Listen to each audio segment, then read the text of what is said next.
Doctor Mehra सालों से दुनिया के सबसे बड़े कण त्वरक पार्टिकल एक्सीलरेटर प्रोजेक्ट पर काम कर रही थी। गॉड पार्टिकल को ढूंढ निकालना उनका मकसद था, वह सूक्ष्मतम कण जिसके बारे में माना जाता था कि इसी ने पूरे ब्रह्मांड की रचना की। वैज्ञानिक जगत में यह सफलता उन्हें अमर कर देती। आखिरकार वो दिन आ गया। विशाल त्वरक को चालू किया गया। ऊर्जा की लहरें दौड़ी, रंग बिरंगी रोशनी उस कक्ष में नाचने लगी और मॉनिटर पर आंकड़े पागलों की तरह उछलने लगे। डॉक्टर मेहरा की सांसें थम गईं। वहां था, डेटा बिल्कुल सटीक था, उन्होंने गॉड पार्टिकल खोज लिया था। शाम तक ये खबर पूरी दुनिया में फैल गई। जश्न का माहौल था, लेकिन डॉक्टर मेहरा के दिल में डर पनपने लगा था।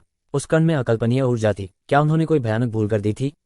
अगली सुबह वो अपनी लैब पहुंची तो उनके सहकर्मी घबराए हुए थे। उन्हें कोई अजीब सा कंपन महसूस हो रहा था, सिर्फ यंत्रों में नहीं, आसपास की हवा में भी। जैसे ही डॉक्टर मेहरा ने मॉनिटर पर नजर डाली, उनका खून जम गया। गॉड पार्टिकल बढ़ रहा था। नहीं, बढ़ना तो छोटा शब्द था, वह फैल रहा था, स्थान घेरता हुआ। इसे रोको, वो चीखी, पर बहुत देर हो चुकी थी। एक अदृश्य लहर ने लैब में सब कुछ तहस नहस कर दिया। कहीं भागने का रास्ता नहीं था।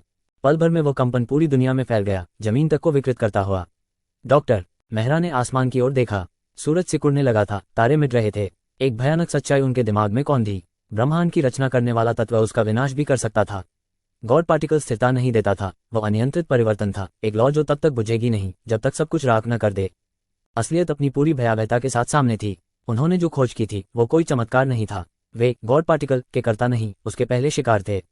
और जैसी यह ब्रह्मांड शुरू हुई थी, उसका अंत भी कुछ यूं ही होगा, एक सूक्ष्म कण से निकलने वाली विध्वंस की लहर से अज्ञात में विलीन हो जाना।